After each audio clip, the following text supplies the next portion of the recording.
یہ لکھا ہے کہ حضرت عمر فاروق رضی اللہ تعالیٰ عنہ کے دور میں بھی کس طرح کا واقعہ پیش آیا۔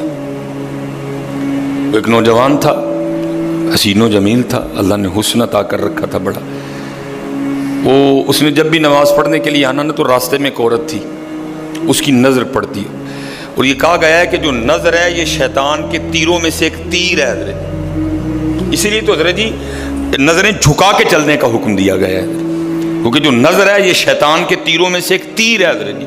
پڑھ تو یہ ایک دفعہ جاتی ہے لیکن کتنی دنوں تک حضرت اس نظر کا جو اثر ہے وہ دل سے نہیں جاتا حضرت۔ اپنی نظریں بڑی سنبھالو حضرت، اپنی نظریں بڑی سنبھالو حضرت۔ اس کی تو نظریں پاک تھیں لیکن راستے میں ایک عورت تھی، اس کی پاک نہیں تھی۔ اس نے آتے جاتے جاتے آتے آتے جاتے اس کو دیکھنا، شیطان نے اپنا کام کرنا شروع کر دیا۔ اس نے ایک دن کیا کیا، اس نے اپنی خادمہ سے نا اپنی خواہش کا اظہار کیا، میرا دل کرتا ہے کہ اس نوجوان سے نا تنہائی ملے، لیکن ملے تو ملے کس طرح؟ وہ جو خادمہ تھی ذرا پکی عمر کی تھی، اس نے کہا یہ تو کوئی مشکل کام نہیں ہے، آج ہی رات کو بات بنا دیتی۔ وہ جب عشاء پڑھ کے وہ نوجوان مسجد سے نکلا نا، وہ خادمہ راستے میں کھڑی ہو گئی، اس کو روک لیا، اس کو 2-3 احادیث سنائیں، 2-3 آیات مبارکہ سنائیں کسی کے کام آنے کے حوالے سے۔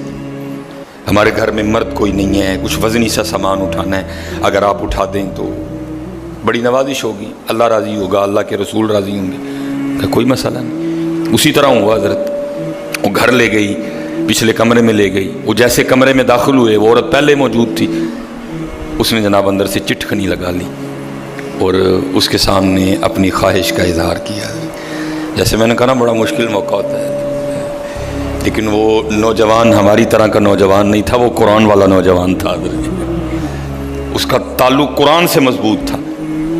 اس کو یہی آیت یاد آئی، وَلِمَنْ خَافَ مَقَامَ رَبِّهِ جَنَّتَانِ، جو اپنے رب کے حضور کھڑا ہونے سے ڈر گیا، موقع بھی تھا، طاقت بھی تھی، عمر بھی تھی، خواہش بھی تھی، پھر بھی ڈر گیا، نہیں نہیں نہیں میرا اللہ دیکھ رہا ہے، میں کل اپنے اللہ کے حضور کون سا منہ لے کے جاؤں گا، کس طرح اللہ اور اللہ کے رسول کی بارگاہ میں کل جاؤں گا، سارا کچھ کر سکتا تھا، کوئی تیسرا نہیں تھا، لیکن کیا نہیں، میرا اللہ دیکھ رہا ہے۔ وہ ایسا خوف طاری ہوا، ایسا خوف الہی طاری ہوا، غش کھا کے گر گئے نیچے، اور ڈر گئی، آگے بڑھ کے کسی نے نبض نہیں دیکھی کہ زندہ ہے کہ شہید ہو گئے، انہوں نے سمجھا کہ شاید مر گئے۔ اس نے دروازہ کھٹکھٹایا، باہر سے اس نے خادمہ نے دروازہ کھولا، اس نے کہا یہ تو مر گیا۔ اس نے کہا یہ بھی کوئی مشکل بات نہیں، بھائی نام تو اس پہ لگے گا نا جس کے گھر سے لاش برآمد ہوگی، تم ٹانگیں پکڑو میں ہاتھ پکڑتی ہوں۔ انہوں نے تھوڑا سا محنت مشقت کر کے نا اٹھا کے جو باہر کوڑا پھینکنے کی جگہ تھی نا اس نوجوان کو پھینک دیا۔ اب رات پڑ گئی، بیٹا گھر نہیں آ رہا، باپ پریشان تھا۔ جب کافی وقت گزرا نا تو والد صاحب بیٹے کی تلاش میں نکلے، تو راستے میں کیا دیکھتے ہیں کہ وہ جو کوڑا کرکٹ پھینکنے کی جگہ ہے وہاں بیٹا پڑا ہوا ہے۔ بیٹے کو اٹھایا، گھر لے آئے، منہ پہ پانی کے چھینٹے مارے، بیٹے کو ہوش آئی۔ باپ نے پوچھا پتر کیا ہوا؟ وہ بیٹے نے پھر سنانا شروع کیا۔ جب پھر وہاں پہنچا نا کہ اس عورت نے مجھے دعوت زنا دی، تو پہلے تو خوف الہی کی وجہ سے بے ہوش ہوا تھا، اس بار اتنا خوف الہی نے غلبہ کیا کہ واقعی روح پرواز کر گئی ہے۔ والد نے راتوں رات جنازہ کروا دیا۔ صبح والد صاحب فجر کی نماز کی جماعت میں شریک نہیں ہو سکے۔ جب نماز سے فارغ ہوئے نا تو امیر المومنین حضرت سیدنا عمر بن خطاب رضی اللہ تعالیٰ نے پوچھا بھائی وہ آج ہمارا فلاں مقتدی کیوں نہیں آیا؟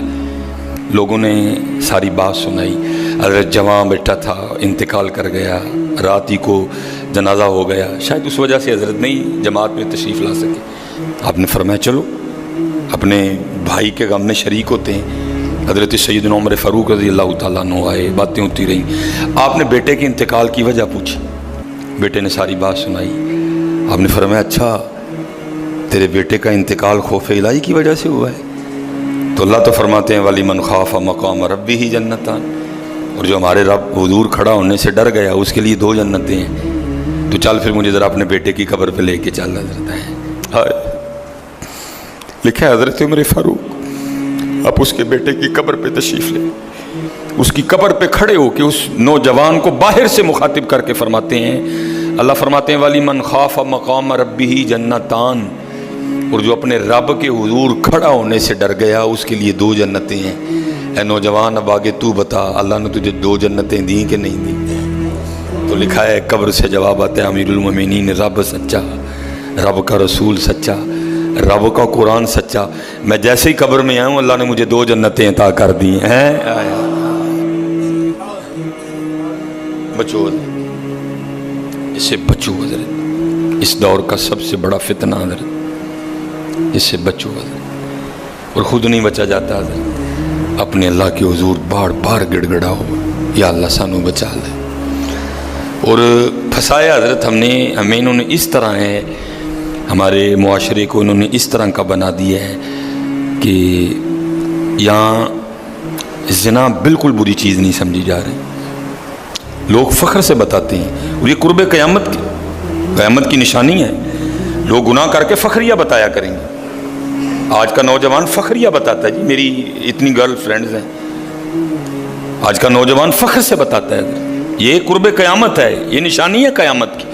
لوگ گناہ کر کے ڈریں گے نہیں بلکہ فخریہ بتایا کریں گے، ہاں جی میں یہ گناہ کر رہا ہوں اور اتنی جگہ کر رہا ہوں میں یہ گناہ۔ لیکن کیا ہوگا، نیکی مشکل ہو جائے گی۔ آج حضرت جی آپ دوسرا نکاح کر لیں، اللہ سنت ہے، قرآن میں اللہ خود کہہ رہے ہیں فَإِن تَابَ لَكُم مِّنَ النِّسَاءِ مَثْنَىٰ وَثُلَاثَ وَرُبَاعَ۔ پہلے کی تو اللہ نے بات ہی نہیں کی، بات ہی دوسرے سے شروع ہو رہی ہے۔ مِّنَ النِّسَاءِ مَثْنَىٰ وَثُلَاثَ وَرُبَاعَ، پہلے کی بات ہی نہیں ہوئی، بات ہی دوسرے سے شروع ہو رہی ہے۔ جتنی مرضی گرل فرینڈ رکھ لیں آپ کو کوئی برا نہیں سمجھے گا، بلکہ لوگ آپ کے جانے کے بعد بڑا خوش ہو گئے کہ یار بڑا رنگین مزاج آدمی ہے۔ لیکن حضرت آپ دوسرا نکاح کر لیں اسی وقت آپ لوگوں کے کاغذوں میں 2 نمبر ہو جائیں گے حضرت۔ پیکے بھی ناراض، سونے بھی ناراض، پرا بھی ناراض، سالہ بھی ناراض، ہیں جی چھوٹا بھی ناراض، وڈا بھی ناراض ہے۔ یہ کیا ہے؟ یہ قرب قیامت ہے حضرت۔ گناہ اچھا ہو گیا، گناہ آسان ہو گیا، نیکی بری سمجھی جانے لگی، نیکی مشکل ہو گئی حضرت۔ اس لیے بچو حضرت، اور اس کا طریقہ جو ہمیں ہمارے بڑوں نے بتایا ہے یہی ہے حضرت جی، روز سرگی اٹھو تے اللہ دے حضور رو، یا اللہ جے دن چڑھے آئے تے تیرے فضل نہ چڑھے آئے، جے چاڑے تے پھر ساڑی حفاظت بھی فرمائیں گے، سانو بچا بھی لیں گے، ساڑی حفاظت بھی فرمائیں گے۔ تو حضرت جی دنیا تو 4 دن کی ہے، جا رہی ہے، کالے وال مسافر ہوئے، چٹیاں ڈیرے لائے، کالے وال مسافر ہوئے، چٹیاں ڈیرے لائے، ویکھ محمد بخشا موت سے نہیں آئے۔ اور حضرت جی اللہ سب کو اپنی حفاظت میں رکھے۔ اگر کوئی اس گناہ میں پھنسا ہوا ہے، اگر کوئی اس گناہ میں پھنسا ہوا ہے تو میں کہوں گا کہ توبہ کر لیں سارے حضرت، کیونکہ حضرت یہ وہ گناہ ہیں کر تو ہم رہے ہیں لیکن اس کی سزا ہماری نسلوں کو بھگتنی پڑنی ہے حضرت۔ کیونکہ امام شافعی رحمۃ اللہ تعالی علیہ فرماتے ہیں زنا وہ قرض ہے جو لے تو رہا ہے لیکن چکائے گی تیری اولاد حضرت۔ زنا وہ قرض ہے جو لے تو رہا ہے لیکن چکائے گی تیری اولاد حضرت۔ اس لیے حضرت جی اپنی اولاد کے لیے، اپنی بیٹیوں کے لیے، اپنی بہنوں کے لیے گڑھے نہ کھودو حضرت، اس سے بچو حضرت، اس سے بچو۔